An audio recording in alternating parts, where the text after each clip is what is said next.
Vous voulez vendre plus, gagner plus d'argent et surtout travailler de manière plus intelligente. Alors cette vidéo est faite pour vous. Je vais vous révéler les 14 étapes qui ont transformé mes entreprises en véritable machine à cash, générant plus de 10 millions d'euros sur cette année. Que vous soyez entrepreneur, freelance, consultant ou même en train de lancer votre premier projet entrepreneurial. Ces stratégies vont vous permettre de attirer les bons clients, maximiser vos résultats, libérer plus de temps pour pouvoir profiter de votre vie ou de pouvoir bosser sur la stratégie de votre structure. Je vais vous partager des exemples concrets, des astuces que j'ai testées et qui fonctionnent vraiment. Alors restez bien jusqu'à la fin parce qu'un seul de ces conseils pourrait littéralement changer la donne pour votre business. Avant d'aller plus loin, mettons une chose au clair. Quand je vous parle constamment de vision long terme, ça ne veut pas dire qu'il faut attendre 10 ans pour gagner de l'argent. Personnellement, j'ai atteint le statut de millionnaire en moins de 3 ans. Mais c'est pas ce qui compte vraiment, d'ailleurs on s'en fout. Ce qui m'importe, c'est de construire et de vous partager des fondations solides pour rester millionnaire toute votre vie, voire multimillionnaire. Est-ce que vous voyez un peu la différence? Et pour ceux qui ne me connaissent pas, je m'appelle Marvin Jai. J'ai 27 ans, je suis marié, papa d'un incroyable petit garçon qui fait mon bonheur tous les jours. Aujourd'hui, je dirige un groupe de sociétés avec un chiffre d'affaires annuel qui dépasse les 10 millions d'euros. Cette vidéo, c'est un échauffement pour mon workshop, la Black Week des entrepreneurs, qui aura lieu le 25, 26 et 27 novembre. Inscrivez-vous dès maintenant via le lien en description ou dans ma bio Instagram. Dans ce workshop, je vais vous montrer comment structurer votre entreprise pour pouvoir maximiser vos résultats, gagner plus d'argent, plus de temps et surtout améliorer votre qualité de vie. C'est parti, rentrons directement dans le vif du sujet. La première étape, c'est comment attirer plus de clients. Attirer des clients, c'est une priorité pour toutes les entreprises. Mais tous les clients, ça c'est quelque chose que vous devez comprendre, tous les clients ne sont pas bons. Pour grandir efficacement, il faut apprendre à attirer des clients de qualité. Ceux qui apprécient vraiment votre produit ou vos services. Vous devez vraiment comprendre profondément votre client. Le premier pas pour ça, c'est d'identifier qui est votre client idéal. Vous devez vous poser pour ça les bonnes questions. Quels sont ses besoins? Quels sont ses centres d'intérêt? Quels problèmes essaye-t-il de résoudre? C'est important vraiment de vous poser les bonnes questions car c'est les bonnes questions qui amèneront les bonnes réponses. Pour vous donner un exemple concret, imaginons que vous possédez un magasin de vêtements par exemple. Si votre cible est jeune et recherche des tenues tendance, votre message doit parler de mode, de style ou même d'exclusivité. Si votre cible est constituée de cadres professionnels, mettez un accent sur l'élégance, la durabilité, l'impact de leur image. Un message clair mais spécifique. Ça vous permet d'attirer les bons clients et surtout d'éviter de diluer votre communication. Je vois trop de gens qui communiquent de toutes les manières. Non, essayez de communiquer uniquement à vos clients. D'ailleurs, je vais vous partager une petite astuce. Mettez toujours en avant ce qui rend votre marque unique. Et posez-vous cette question. Qu'est-ce qui me différencie de mes concurrents réellement? Vraiment, c'est important de vous poser cette question parce que c'est ça qui va vous amener à des réponses qui vont vous permettre de passer au niveau supérieur. Si vous gérez un e-commerce, votre différence pourrait être une livraison super rapide et fiable. Pourquoi? Parce qu'on a vu dans le passé qu'il y avait des problèmes à ce niveau-là. Vous pouvez avoir un service client attentionné, un emballage premium qui ajoute une touche d'exclusivité. Ne pensez pas que ces petits détails n'ont pas d'importance parce que c'est dans les petites choses qu'on retrouve les plus grandes qualités. Ces détails, ça aide vos clients à se souvenir de vous et à vous choisir dans le cadre où ils ont ce genre de demande. Maintenant, j'ai envie de vous parler aussi, pour attirer de nouveaux clients, de la puissance d'une présence digitale stratégique. Votre présence en ligne, c'est un outil puissant, mais elle doit être également stratégique. Il ne faut pas être présent en ligne pour être présent en ligne. Ça s'organise. Ne vous contentez pas de publier vos produits sur les réseaux sociaux. Non, ça c'est une erreur.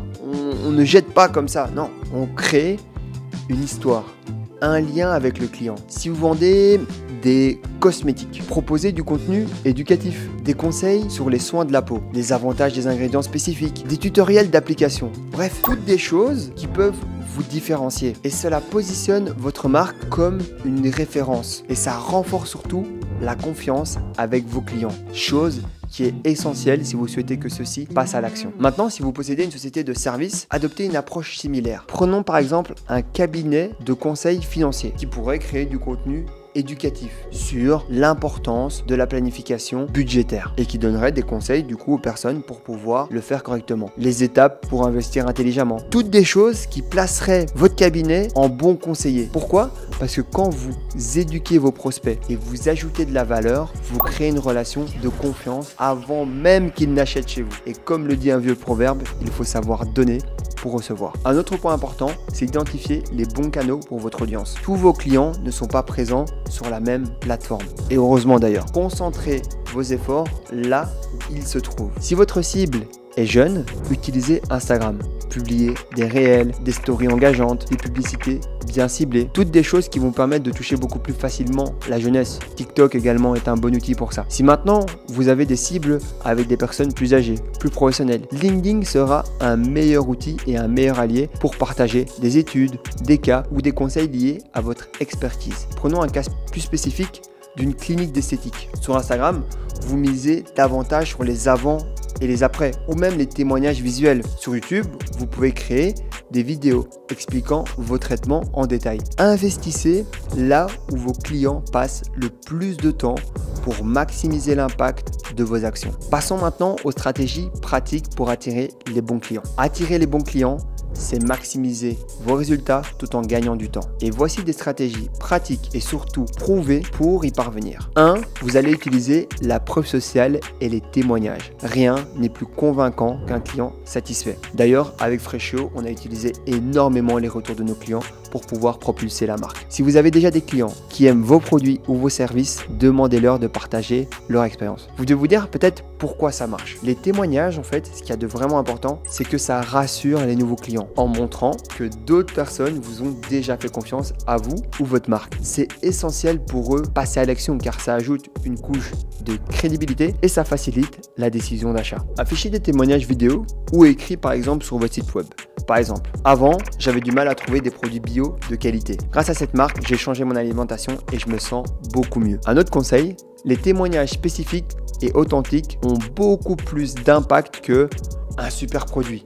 Vraiment, laissez les personnes s'exprimer. Passons maintenant au point numéro 2. Diversifiez vos outils pour atteindre les bons clients. Instagram et WhatsApp sont d'excellents outils, mais il existe de nombreuses options pour toucher un public qualifié. Et nous allons voir ça ensemble dès maintenant. Une chose que vous devez absolument faire, c'est le SEO et les blogs de contenu à valeur. Un blog optimisé pour le SEO aide votre site à apparaître dans les résultats de recherche Google lorsque les clients recherchent une solution. C'est-à-dire que par exemple, prenons le cas de Freshio, on a fait beaucoup d'articles sur les plats préparés, sur le bien manger, sur l'importance de certains légumes, sur le bienfait de certains légumes, de manière à ce que quand les gens recherchent plats préparés, on arrive en top line. Parce que les personnes qui lisent ce type de contenu sont déjà intéressées par votre domaine et ça crée un lien organique et durable. Et encore une fois, on crée de la valeur pour les gens avant même qu'ils puissent acheter chez nous. Pour passer sur un autre sujet, les partenariats stratégiques. Je pense que c'est important et on n'en parle pas assez. Il faut vous associer avec des marques ou des professionnels qui partagent le même public cible que vous.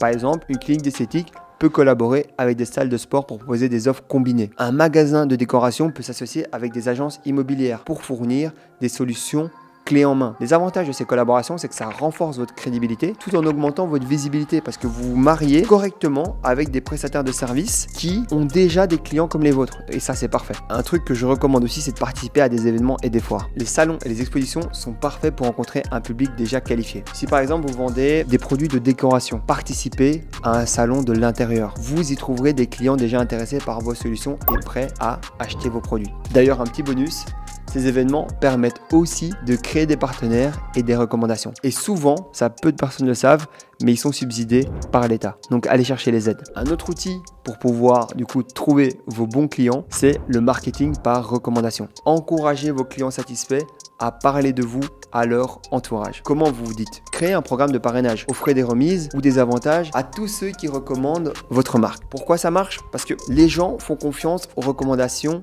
personnelles. C'est ce qui rend votre marketing particulièrement efficace. On ne peut pas parler de canaux d'acquisition différents sans parler du marketing par email. Si aujourd'hui vous n'envoyez pas d'email à votre audience, vous laissez beaucoup d'argent sur la table. Alors mesdames et messieurs, un email bien conçu peut produire des résultats impressionnants. Si aujourd'hui vous segmentez vos clients par intérêt, envoyez des promotions à vos nouveaux clients, proposez du contenu éducatif, des newsletters pour fidéliser les anciens. Et une autre astuce, vous pouvez personnaliser vos emails avec le prénom du client ou des offres adaptées en fonction de leurs précédents achats. Ce sont des petites choses, mais comme je le dis, c'est dans le petit détail qu'on voit les grandes entreprises. Et enfin, on doit parler de Google Ads et des campagnes ciblées. Les publicités sur Google permettent de toucher un public qui recherche activement vos produits ou vos services. Si par exemple vous proposez des cours d'anglais, vous pouvez apparaître dans les premiers résultats lorsqu'un utilisateur tape meilleur cours d'anglais en ligne. Il faut toujours faire des ciblages intelligents. Supposons que vous vendez des vêtements durables. Configurez vos annonces pour qu'elles soient visibles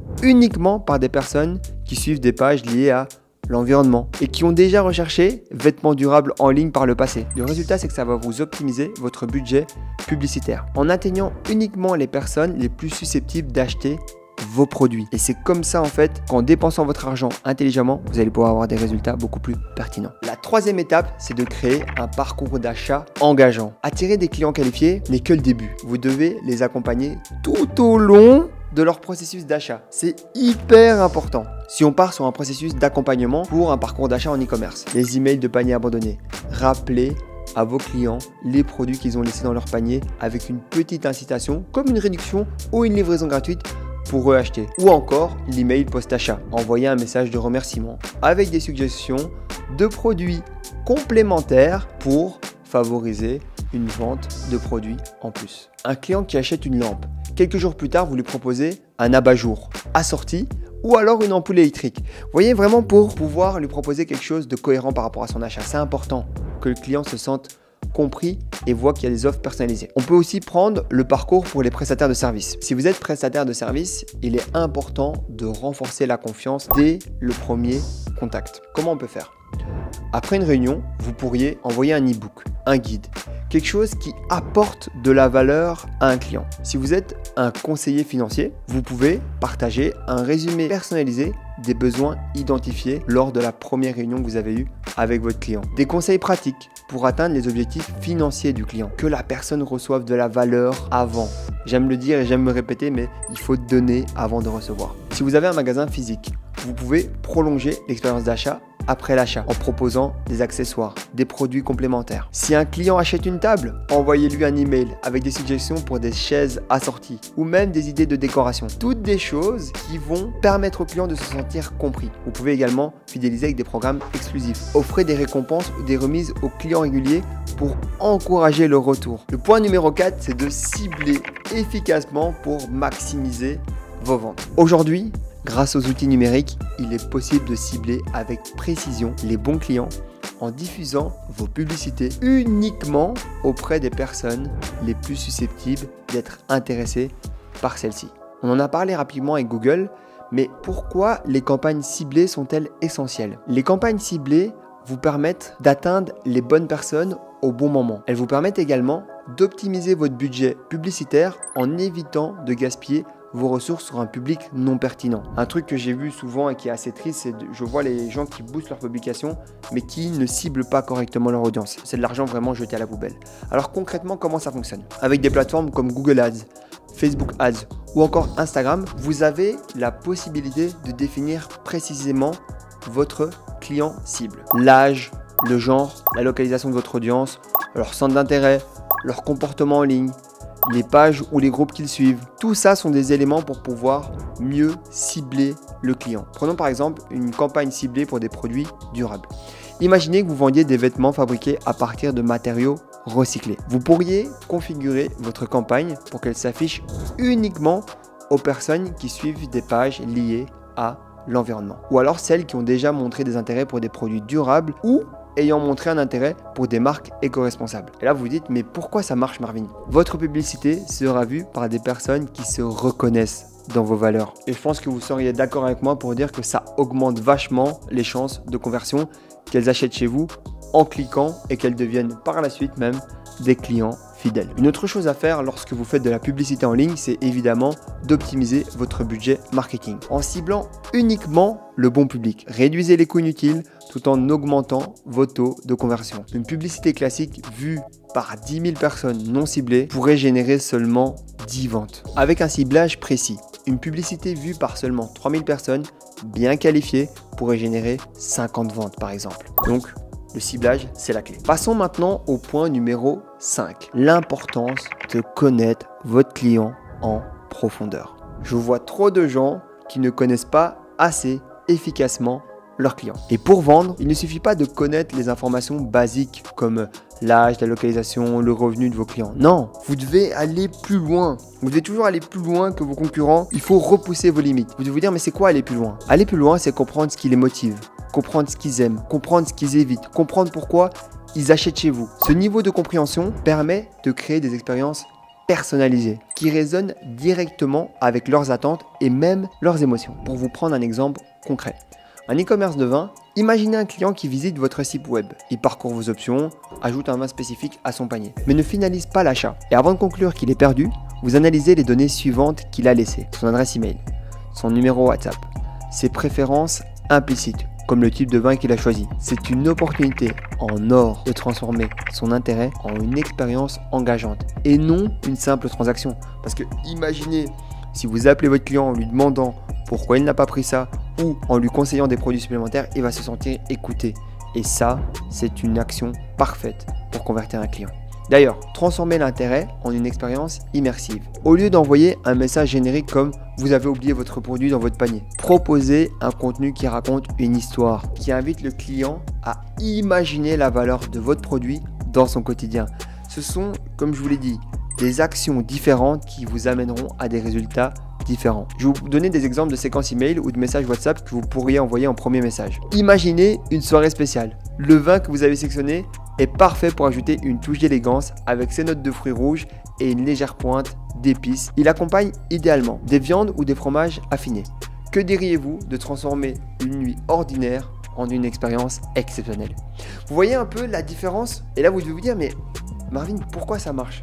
Parce que ce type de message suscite de l'imagination du client. Et surtout, il associe votre produit à une émotion positive, à un moment mémorable. Et ça, c'est un point essentiel parce qu'il ne faut pas oublier, on vend avant tout des émotions. Vous ne vendez pas des produits ou des services, vous vendez des expériences, des transformations. Et ça nous amène à prendre comme inspiration des marques comme Vivino. Vivino, c'est une plateforme dédiée au vin qui applique ce concept avec brio. En tout cas, personnellement, c'est ce que je trouve. Elle recommande en fait des vins en fonction des goûts des clients. Elle inclut évidemment des descriptions détaillées, l'histoire de la cave, les caractéristiques du vin et des accords mes vins suggérés. Le vin n'est pas un simple produit, mais une véritable expérience immersive, mélangeant la tradition, la qualité et surtout des moments uniques. Maintenant, vous devez vous dire comment moi j'applique ça dans mon entreprise. Alors, adaptez cette stratégie quelle que soit votre activité. Je vous ai parlé par exemple des emails.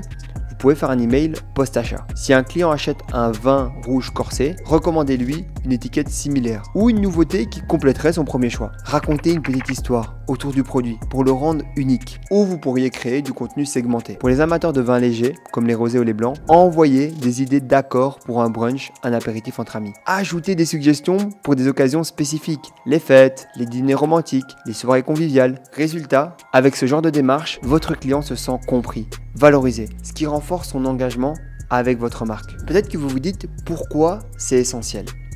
Je vais vous l'expliquer. Comprendre profondément votre client est le socle de toute stratégie de vente réussie. Et surtout, cela vous permet de lui créer des expériences sur mesure qui captent leur attention. Et vous passez d'une simple relation transactionnelle que personne n'aime vraiment à une relation émotionnelle et durable. Et surtout, long terme. Passons maintenant au point suivant qui est le point numéro 6. Comment vendre au bon client et identifier votre client idéal. Une erreur courante que je vois souvent, c'est d'essayer de vendre à tout le monde. Tout le monde n'est pas votre client. Je l'avais encore en workshop la dernière fois.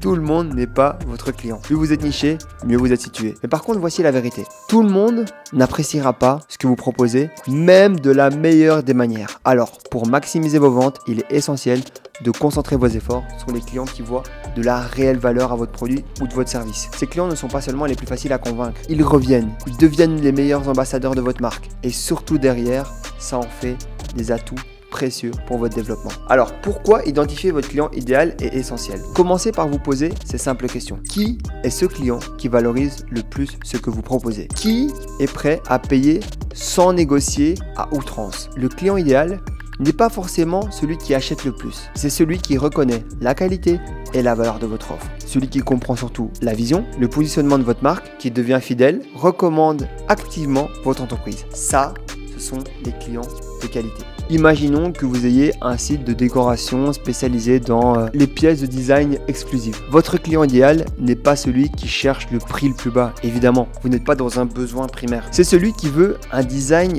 unique. Une pièce qui reflète son style, sa personnalité et surtout l'intérieur de chez lui. Alors maintenant, vous vous dites sûrement, Marvin, moi j'adorais avoir ce genre de client, mais comment je communique avec ce type de client. Pour ça, vous devez mettre en avant l'histoire de vos produits. Pourquoi ce design est si spécial? Qui l'a conçu? Quels sont les matériaux qui ont été utilisés? Créer des campagnes qui valorisent l'exclusivité et la qualité des produits plutôt que des promotions basiques. Au lieu de publier une simple photo d'une chaise avec un prix, racontez comment cette pièce transforme un espace. Mettez-la en scène. Parlez des matériaux haut de gamme qui la composent et qui ont été utilisés. Expliquez en fait la vision derrière le design. Cette stratégie attire le client qui recherche des valeurs et filtre ceux qui ne les partagent pas et qui sont là par exemple uniquement pour l'argent ou les promotions. Connaître les besoins et les problématiques de votre client idéal, c'est important. Pourquoi? Parce qu'un client idéal ne recherche pas uniquement un produit ou un service. Il recherche une solution à un problème précis. Et ça, pour bien les cibler, il faut poser les bonnes questions. Quel problème spécifique mon produit résout-il? Qu'est-ce que mon client aimerait accomplir avec mon aide? Comment puis-je ajouter de la valeur à sa vie? C'est important vraiment de comprendre que vous êtes là pour apporter de la valeur au client et de vous poser les bonnes questions encore une fois pour avoir les bonnes réponses. Si vous êtes conseiller financier, votre client idéal n'est pas simplement quelqu'un qui a des finances désorganisées. Non, non, non. C'est un professionnel ou un entrepreneur qui veut augmenter son patrimoine de manière planifiée. Il a peut-être déjà une expérience d'investissement et il souhaite passer au niveau supérieur. Alors là, la question que vous posez peut-être, c'est comment vendre vos services? Comment vos services peuvent structurer ses finances, lui faire gagner du temps, multiplier ses richesses, montrer que vous comprenez ses objectifs et que vous avez les outils pour l'aider à les atteindre. Vraiment, parlez correctement à vos clients. C'est essentiel d'adopter une communication adaptée. Car une fois que vous avez identifié votre client idéal, vous devez aligner toute votre communication pour qu'elle s'adresse à lui spécifiquement. Vous avez des mots, vous avez des termes, des choses à utiliser pour que le client se sente vraiment engagé avec vous. Si vous vendez un service haut de gamme, mettez en avant les résultats obtenus par vos précédents clients. D'ailleurs, un petit conseil, personnalisez tous vos messages. Utilisez des phrases qui montrent que vous comprenez leurs besoins. Comme par exemple, au lieu de dire « notre produit est le meilleur du marché », dites plutôt « ce service est conçu pour les professionnels qui souhaitent maximiser le résultat sans perdre de temps ». Ce sont des petites phrases, encore une fois, des petits détails, mais qui font toute la différence. Au début d'Infrecho, je choisissais beaucoup les sportifs. Et je me suis rendu compte avec le temps que ce n'était pas ma clientèle cible. Et que ma clientèle cible, c'était les amis, avocats, médecins, ingénieurs. Et dès que j'ai changé mon switch et que j'ai commencé en fait à communiquer aux bonnes personnes, ça a totalement redéfini ma boîte, mes objectifs, ma vision et surtout mon chiffre d'affaires. Et c'est dès que j'ai trouvé les bons clients et le bon message à leur communiquer que j'ai adopté le bon langage pour eux. D'ailleurs, en parlant de langage, passons directement sur le point numéro 7. Dans le monde des affaires, la façon dont vous communiquez est aussi importante que ce que vous proposez. Votre langage doit s'adapter au profil de votre client, idéal pour capter son attention et lui montrer que vous comprenez ses besoins. Si par exemple vous avez une marque de cosmétiques haut de gamme, si votre client idéal est une personne qui valorise la qualité des ingrédients, les bienfaits pour la peau, les pratiques durables, alors votre communication doit absolument refléter ces valeurs. Ne dites pas simplement, comme j'ai déjà pu le voir, hydrater pour la peau, mais plutôt notre crème hydratante est formulée avec des ingrédients d'origine naturelle et soigneusement sélectionnés pour une peau éclatante et saine. Produite de manière 100% durable, elle reflète votre engagement envers un avenir meilleur. Ce langage parle directement aux préoccupations et aspirations du client. La qualité est mise en avant et surtout une identification émotionnelle est créée grâce à l'accent sur la durabilité. Le 8e point, c'est les négociations de la valeur finale. Conclure une négociation, qu'il s'agisse d'un partenariat ou d'une vente, nécessite plusieurs choses. 1. Une communication claire. 2. La capacité de présenter la vraie valeur de votre offre. 3. Évidemment, un climat de confiance. Voyons ensemble des approches pratiques et des conseils concrets pour maximiser vos résultats. La première des choses que je vous recommanderais, c'est d'établir un lien émotionnel. Une négociation réussie commence avant même de parler du prix. Créez une connexion émotionnelle en montrant que vous comprenez les besoins du client ou du partenaire. Mettez en avant des valeurs communes ou même des objectifs communs ou peut-être même des objets d'appartenance. Si par exemple vous êtes un fournisseur de services digitaux pour les entreprises, lors d'une réunion avec un client potentiel, commencez par discuter de ses objectifs à long terme. Au lieu de dire, comme on peut le voir déjà, voici notre offre ou voici nos tarifs, dites plutôt, parlez-moi de vos ambitions digitales. Où aimeriez que votre marque soit positionnée d'ici 2 ans? Cela montre que vous vous souciez de ces objectifs et pas seulement de vendre. Ce type de conversation renforce la confiance et prépare le terrain pour une négociation fluide. Mettez en avant la valeur, pas juste le prix. Trop souvent, les négociations sont uniquement focalisées sur le prix, je déteste ça. Mais le vrai levier de persuasion, c'est de montrer la valeur unique de ce que vous proposez. Si vous êtes dans la vente d'un service premium, votre client hésite en raison d'un prix plus élevé que la concurrence. Ne dites pas simplement « le prix est justifié par la qualité ». Ça, c'est trop bateau, j'entends trop ça. Ça, c'est warning. On ne peut pas faire ça. Par contre, avec notre service, vous économiserez X heures chaque mois grâce à notre système automatisé, ce qui vous permettra de vous concentrer sur ce qui compte vraiment. D'ailleurs, un petit conseil, quantifiez toujours les bénéfices de votre offre. Les chiffres parlent beaucoup plus que les mots. Évidemment, tout ça, il faut adopter un langage qui inspire confiance. Quand vous dites « nous avons accompagné X entreprises à résoudre X défis similaires, laissez-moi vous montrer notre solution spécifique à votre problème ». Ou alors « nous sommes flexibles et nous travaillerons ensemble pour trouver la meilleure option ». Maintenant, si on parle des choses à éviter, les phrases telles que « je pense que », trop incertain, « vous devez », ça, trop autoritaire, on banne. C'est comme ça et pas autrement. Ça ferme les possibilités en fait de négociation et de discussion avec la personne. Il faut éviter vraiment ces sujets-là. Dans la prestation de service, un client qui hésite face au coût d'un service cherche souvent à savoir si son investissement en vaudra la peine. Et c'est normal. La stratégie, c'est que vous devez répondre aux objections avec des exemples concrets. Nous comprenons que vous cherchez à maximiser votre ROI. Voici comment nous avons aidé un client similaire à vous à augmenter ses ventes de 30% en 6 mois grâce à notre solution. Si aujourd'hui, vous investissez X euros, nous prévoyons que ça vous rapportera Y euros en X temps donné. Voyez un peu? C'est comme ça qu'on rassure en fait un client. Si on prend l'exemple d'un magasin physique. En magasin, les négociations peuvent être beaucoup plus spontanées. Ici, l'art de raconter une histoire autour du produit peut vraiment faire toute la différence. Si vous vendez un canapé haut de gamme, plutôt que de parler uniquement du prix, mettez en avant ses matériaux. Ce canapé a été fabriqué à partir de tissus 100% naturels. Ajoutez une touche d'émotion. Imaginez votre salon transformé ou ce canapé devant la pièce centrale pour vos moments en famille. Faites visualiser au client l'impact du produit dans sa vie. Passons maintenant au sujet numéro 9. La première impression, ça compte toujours et comment choisir l'approche idéale. Alors, on ne dira jamais assez.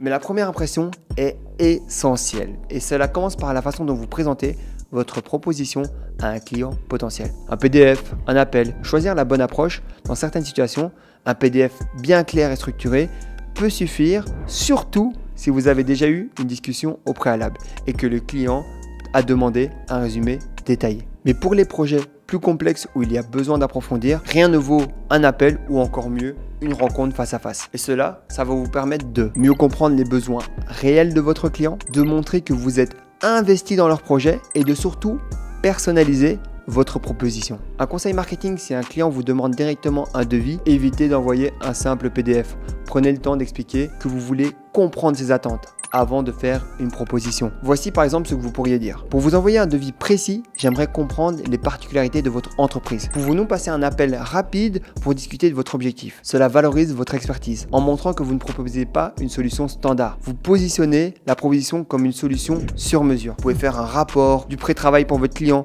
de manière à ce qu'il voit que vous êtes déjà engagé avec lui dans le projet. Quelque chose qu'il faut éviter, ce sont les réponses automatiques. Envoyer un PDF ou un tarif générique dès le premier contact peut donner l'impression que vous n'êtes pas vraiment intéressé par leur projet. Ou alors que vous vendez un produit à la chaîne et une solution non adaptée. D'ailleurs, une petite anecdote personnelle, c'est comme ça que dans Freshio, on a commencé à ajouter donc des recettes en plus, des proportions en plus pour vraiment que les clients se sentent un maximum accompagnés et qu'ils puissent du coup customiser un peu ses demandes tout seul. Car c'est un point essentiel pour que le client se sente bien, qu'il puisse personnaliser un minimum ses offres pour se dire voilà, ici on m'écoute et on a envie du coup de me rendre réellement service. Passons maintenant au point numéro 10. Comment parler du prix et contourner le sentiment de cher. Le moment pour parler du prix est souvent délicat, surtout si vous sentez une hésitation chez le client. Voici comment aborder la discussion pour renforcer la valeur perçue et surtout éviter les pièges. Une chose à ne jamais faire, c'est d'évaluer votre offre. Certaines phrases bien courantes peuvent facilement réduire la valeur de votre proposition. Mais nous pouvons encore négocier.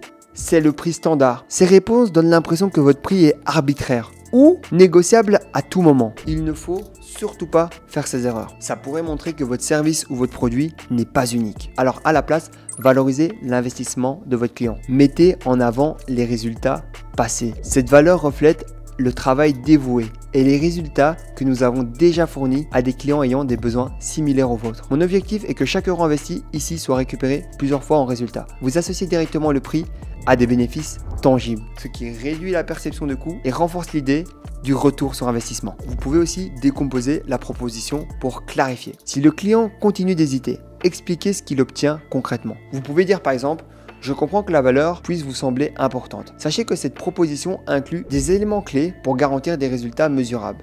Nous travaillons avec un seul objectif: maximiser vos retours. Soyez toujours précis. Détaillez chaque aspect de votre offre qui aide à justifier le prix et rassurer le client sur la qualité de celui-ci. Maintenant, vous devez rester ferme tout en restant compréhensif. Si le client insiste sur le prix, ne baissez pas immédiatement vos tarifs. Au lieu de cela, reformulez pour souligner que vous comprenez ses préoccupations, votre proposition est un investissement de qualité supérieure et vous pouvez dire par exemple: je comprends que cette valeur puisse représenter un investissement significatif, mais elle garantit une qualité exceptionnelle, avec des résultats alignés sur vos attentes. Nous sommes fiers de travailler avec des clients qui partagent notre vision et qui reconnaissent la valeur de ce que nous proposons. Passons maintenant au point numéro 11. Comment répondre aux objections sans perdre de vue votre objectif? Les objections en négociation, elles sont normales. Elles montrent que le client réfléchit à votre offre, mais qu'il a besoin de clarification ou d'être convaincu de la valeur réelle de votre produit ou même de votre service. Dans cette section, je vais vous donner des stratégies concrètes pour 1. Répondre efficacement aux objections, 2. Maintenir la confiance et le respect du client, et 3. Transformer un non en une opportunité d'apprentissage. Voyons ensemble le point numéro 1. Valider l'objection pour rassurer le client. La clé pour valider une objection, c'est de commencer par une écoute attentive. Évitez une réponse défensive qui pourrait le mettre mal à l'aise. Si un client trouve vos délais trop longs, ne dites pas simplement « c'est comme ça que nous fonctionnons ». Dites plutôt « je comprends que le délai puisse vous sembler long, mais chaque étape de notre processus est conçue pour garantir la qualité optimale. Nous veillons à éviter toute erreur qui pourrait coûter cher à corriger plus tard ». Le deuxième point, c'est d'éduquer le client pour renforcer la confiance. Une objection fréquente en prestation de service ou dans des projets complexes est que le client ne comprend pas l'importance de certaines phases. Au lieu de vous justifier, éduquez le client. Je comprends que ce processus semble long, mais ces choses sont essentielles pour garantir un résultat final sans défaut. En sautant ces étapes, il y aurait un risque d'erreur coûteuse à corriger par la suite. Notre objectif est d'assurer la qualité à un impact maximal. Et troisième point, dans un magasin physique, comment répondre à un non? Dans un magasin de vente physique, les objections sont souvent beaucoup plus immédiates et beaucoup plus visible. Identifiez l'objection du client avec tact. Essayez plutôt de comprendre ce qui le bloque. Et je vais vous donner ici une façon élégante de répondre. Pas de souci, je comprends parfaitement. Puis-je vous demander s'il y a quelque chose de spécifique qui vous dérange à propos du produit? Je suis là pour vous aider avec tous les détails. Cela montre que vous respectez leurs décisions, ce qui est très important. Et surtout, vous ouvrez un dialogue pour comprendre leurs besoins réels. Parce que je vois trop de vendeurs qui essayent de vendre des choses à des gens qui n'en ont pas besoin. C'est important de vraiment comprendre votre client. Une autre chose importante, c'est de proposer une alternative ou souligner la valeur. Parfois, le client n'achète pas parce qu'il n'a pas trouvé ce qu'il cherchait ou parce qu'il perçoit un problème de coût-stratégie. Ne laissez pas un non finaliser la discussion. Un exemple de réponse que je peux vous donner, c'est: ce produit est vraiment un investissement de qualité. Nous avons une option similaire qui pourrait être plus adaptée à vous et vos besoins. Les matériaux sont également très durables et garantissent une longue durée de vie. Ainsi, vous démontrez que vous êtes à l'écoute. Vous proposez des solutions sans être insistant, lourd, comme on peut déjà le voir en vente des fois. Le quatrième point, c'est un de mes préférés, c'est de transformer l'expérience en une opportunité pour le futur. Même si le client décide de ne pas acheter, il est crucial de finir sur une note positive. L'objectif, c'est de l'inviter à revenir. Gardez une porte ouverte pour le futur. Vous pourriez répondre quelque chose du style: pas de problème, je comprends. Si vous avez besoin de quoi que ce soit à l'avenir, n'hésitez pas à passer nous voir. Nous avons souvent des nouveautés qui pourraient vous intéresser. D'ailleurs, puis-je prendre vos coordonnées pour vous envoyer une suggestion si quelque chose arrive? Le client se sent valorisé et respecté. Vous augmentez vos chances de le voir revenir. On peut utiliser le non comme un apprentissage. Chaque objection ou chaque refus est une opportunité d'apprendre. Après le départ d'un client, analysez la situation. Le produit a-t-il été présenté de la meilleure des manières? Est-ce que l'expérience d'achat a-t-elle été accueillante? Est-ce que toutes les objections ont été traitées de manière efficace? Vous devez identifier les tendances. Y a-t-il des objections récurrentes sur le prix, le délai ou autres? Ces retours peuvent guider vos futures stratégies de vente. On arrive déjà au point numéro 12, la communication non verbale et le langage positif. Comment inspirer confiance sans dire un seul mot? Votre langage verbal est crucial. Ça, on l'a vu précédemment. Mais votre communication non verbale l'est tout autant. La façon dont vous vous tenez, dont vous regardez votre interlocuteur et la manière dont vous parlez transmettent des messages très clairs. Et tout cela contribue à bâtir, à éroder la confiance d'une négociation ou d'une vente. Vous devez toujours adopter une posture de confiance, avec votre corps qui parle pour vous. Voici quelques conseils pour une posture ou un comportement qui inspire directement le respect. Regardez toujours votre interlocuteur dans les yeux. Cela montre que vous êtes sûr de vous. Tenez-vous droit. Évitez de croiser les bras ou de vous affaisser. Non, ayez une posture ouverte. Vous invitez à la discussion. Gérez votre ton et votre voix. Parlez avec clarté, mais sans précipitation. Une voix calme et posée est perçue comme rassurante. Une autre chose à faire, c'est d'utiliser un langage positif et affirmé. Les mots que vous choisissez influencent fortement la perception de votre crédibilité. Évitez les expressions qui introduisent de l'incertitude, comme « je pense que », « peut-être que », « essayons que ». À la place de ça, utilisez des expressions affirmées, engageantes, comme « nous sommes confiants que », « notre méthodologie garantit que », « nous nous engageons envers vous à ». Si vous avez une clinique esthétique, imaginez que vous négociez avec un nouveau client pour un traitement. Il vous demande si les résultats seront visibles dans un certain délai. Alors, ne dites surtout pas « nous allons essayer d'obtenir les résultats souhaités ». Dites plutôt, notre méthodologie est conçue pour cibler précisément vos besoins et garantir des résultats optimaux dans les délais prévus. Voyez un peu la différence et la nuance entre les deux phrases? Vous montrez que vous croyez au service que vous vendez. Vous inspirez confiance en mettant l'accent sur l'approche professionnelle et sur la maîtrise. Le point suivant, c'est le point numéro 13. La cohérence entre vos mots et votre langage corporel. Votre langage verbal et non verbal doivent être alignés. S'il n'y a pas de cohérence, il y a de la méfiance. Si vous dites quelque chose de confiant, mais que votre posture ou votre expression montre de l'hésitation, votre client captera cette incohérence directement. Si vous vendez un produit premium, vous expliquez à un client qu'un produit est de la plus haute qualité, tout en évitant son regard en parlant rapidement, cela peut donner l'impression que vous doutez de ce que vous proposez avec vos propres paroles. Pour renforcer votre message, maintenez un contact visuel. Parlez à un rythme modéré. Accompagnez vos paroles à des gestes ouverts et naturels. Vous pouvez par exemple mettre en avant votre engagement. L'engagement inspire confiance. Utilisez des phrases qui démontrent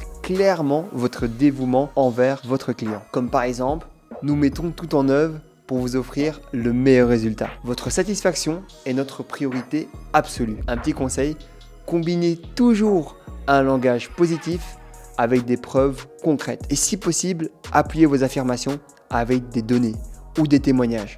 Par exemple, notre taux de satisfaction client dépasse les 95%. Et nous sommes fiers de travailler avec une méthodologie qui garantit des résultats mesurables. D'ailleurs, un petit exercice pratique pour pouvoir renforcer votre communication non verbale. Filmez-vous en simulant une présentation ou une négociation. Comme ça, vous allez pouvoir observer votre posture, votre ton de voix, vos expressions faciales, toutes ces choses que vous allez pouvoir identifier et qui vont vous permettre d'améliorer et répéter l'exercice. Et nous arrivons enfin sur le dernier point, les signes de respect et d'appréciation mutuelle, qui sont d'ailleurs, selon moi, les clés pour une négociation réussie. Vous savez, dans chaque négociation, il est essentiel que les deux parties se sentent écoutées, valorisées, respectez. Même si le client hésite ou pose des questions répétées, votre attitude joue un rôle déterminant pour bâtir la confiance et conclure un partenariat solide. Si vous laissez de l'espace pour les doutes et restez disponible, un client qui pose des questions ou exprime des doutes n'est pas forcément en train de refuser votre offre. C'est une opportunité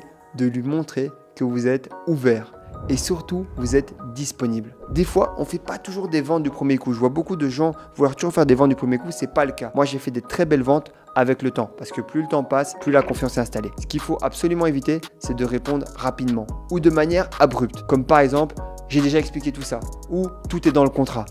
Il n'y a rien de pire que ces phrases. Et d'ailleurs, ces phrases peuvent donner l'impression que vous n'êtes même pas intéressé ou que vous méprisez ses préoccupations. Il n'y a pas de bonne ou mauvaise préoccupation. Tout ce qui préoccupe votre client est essentiel. Ce que je vous recommanderais de dire à la place, c'est d'adopter une approche qui montre votre engagement. Clarifier et collaborer avec votre client. Je comprends vos questions. Je suis ici pour clarifier tout point qui aurait pu mal être compris afin de m'assurer que ce partenariat soit clair et bénéfique pour nous deux. Si vous vous demandez pourquoi ça fonctionne, cela montre simplement que vous valorisez leur opinion. Vous mettez l'accent sur une collaboration mutuellement bénéfique. Vous devez aussi valoriser la contribution de l'autre partie. Dans une négociation, rappelez au client que ce qu'il apporte est tout aussi important que votre produit ou votre service. Cela renforce la relation. Ça montre que vous considérez le partenariat comme une collaboration et pas une simple transaction. Supposons que vous proposiez une collaboration à une marque complémentaire. Vous pourriez vous dire, nous voyons un énorme potentiel dans ce partenariat. Votre expertise dans ce domaine spécifique et notre capacité, donc notre point fort, peuvent créer une offre unique qui bénéficiera à nos deux audiences. Vous voyez, c'est important la manière dont vous communiquez parce que tout se joue dans les mots. D'ailleurs, vous devez toujours adopter une attitude patiente et positive. Même si le client hésite, même s'il semble sceptique, gardez une attitude calme, confiante. Comment reformuler une situation où le client n'est pas encore prêt à avancer? Je comprends parfaitement votre besoin de réfléchir davantage. Sachez que je suis disponible pour répondre à toutes vos questions et vous fournir tous les détails supplémentaires si nécessaire. Prenons le temps de nous assurer que cette décision est alignée sur vos objectifs. Vous voyez la différence dont tout ça est formulé? C'est important d'écouter les clients parce que comme ça, vous montrez que vous respectez leur temps, vous respectez leurs préoccupations. Ainsi, vous créez une atmosphère propice à une discussion constructive. Invitez une réciprocité positive, même si les clients refusent ou n'est pas prêt, il faut toujours laisser la porte ouverte pour l'avenir. Comme je vous l'ai dit précédemment, mes meilleures ventes se sont faites avec le temps, car c'est là que la confiance est la plus présente. Vous pouvez répondre quelque chose du style, je comprends que c'est pas le bon moment pour vous et c'est tout à fait normal. Si jamais d'ailleurs vous souhaitez revisiter cette idée plus tard, n'hésitez pas à me contacter. Nous serons ravis de discuter à nouveau de la manière dont nous pouvons collaborer. Je vous assure que c'est toutes des choses importantes qui aujourd'hui, prendre la patience, arrêter de mettre la pression aux gens pour certaines choses, montre vraiment que vous avez une vision long terme et les gens adorent des gens sur qui ils peuvent avoir confiance et le long terme donne la confiance. Et enfin, apprenez des noms pour vous améliorer. On l'a vu tout à l'heure, chaque refus peut être une source précieuse de feedback. Utilisez ces moments pour analyser ce qui n'a pas fonctionné. Arrêtez de vous frustrer en remettant la faute sur le client. Non, il faut se remettre nous en question. Étiez-vous assez clair sur la valeur de votre offre? Avez-vous correctement répondu aux objections de manière constructive? Y a-t-il un point où votre produit ou votre service peuvent être améliorés? Une petite astuce pratique, c'est qu'après une interaction où le client dit non, notez immédiatement les objections soulevées, les points qui semblaient importants pour le client. C'est comme ça que ça vous aidera à mieux ajuster votre offre ou votre produit pour la suite. Pour les futures négociations, vous serez beaucoup mieux préparé. Pour clore cette vidéo, revenons sur les 14 étapes clés que nous avons explorées ensemble pour vendre plus, gagner plus d'argent et surtout travailler de manière plus efficace. La première chose que nous avons vue ensemble, c'est comment attirer les bons clients. Identifier les cibles qui apprécient réellement votre offre pour maximiser vos efforts. La deuxième chose, c'est de diversifier vos outils. Utilisez des stratégies comme le SEO, les partenariats, les campagnes bien ciblées pour élargir votre portée. La troisième chose, c'est de créer un parcours d'achat engageant. Accompagnez vos clients. Chaque étape pour les fidéliser tout en augmentant leur panier moyen. La quatrième étape, c'est comment cibler efficacement vos ventes en se concentrant sur vos ressources, sur les segments les plus prometteurs. Le cinquième point, c'était de comprendre profondément vos clients. Allez au-delà des données de base pour offrir des expériences personnalisées qui marquent. Le sixième point, c'est vendre aux bons clients. Concentrez-vous sur ceux qui perçoivent et valorisent réellement ce que vous proposez. Le septième point, c'était adopter un langage pour parler directement aux besoins et aspirations de vos clients pour capter leur attention. Le huitième point, c'est de négocier avec stratégie. Mettez en avant la valeur plutôt que de simplement parler du prix pour conclure des transactions gagnantes-gagnantes. Le point numéro 9, c'était de faire toujours une bonne première impression. Choisissez l'approche idéale pour présenter vos offres et construire une relation de confiance. En 10e point, on a vu ensemble comment parler du prix avec confiance. Transformer le prix en investissement clair en expliquant les bénéfices concrets. Point numéro 11, on a vu comment répondre aux objections, voir les doutes comme une opportunité de renforcer votre argumentaire et de surtout rassurer vos clients. Une offre, un produit, ça se construit au fur et à mesure. Pour le point 12, on a vu comment soigner votre communication non verbale. Adoptez une posture positive pour inspirer la confiance et la crédibilité. Pour l'avant-dernier point, le point 13, on a vu comment aligner vos mots et gestes. Créer une cohérence entre votre discours et votre langage corporel pour renforcer votre impact. Et enfin, en point numéro 14, on a vu comment valoriser et respecter vos clients. Montrez de la considération à ceux-ci. Restez disponible pour construire une relation durable et profitable, car les meilleures actions se font dans le futur. Ces 14 étapes ne sont pas juste techniques, mais de véritables piliers pour transformer votre business. En les appliquant, vous allez attirer plus de clients qualifiés, maximiser vos résultats et vous allez construire une entreprise beaucoup plus efficace et beaucoup plus rentable. D'ailleurs, si vous souhaitez approfondir ces concepts et découvrir des stratégies encore beaucoup plus puissantes, inscrivez-vous à mon workshop, la Black Week des entrepreneurs, les 25, 26 et 27 novembre. Le lien est dans la description de cette vidéo YouTube ou alors dans la bio de mon compte Instagram. Merci d'avoir suivi cette vidéo. Si elle vous a été utile, n'hésitez pas à mettre un like, commentez votre étape préférée et abonnez-vous pour ne rien manquer sur les prochains contenus. C'était Marvin, on se retrouve très bientôt pour continuer à faire grandir votre business. À très vite. Peace!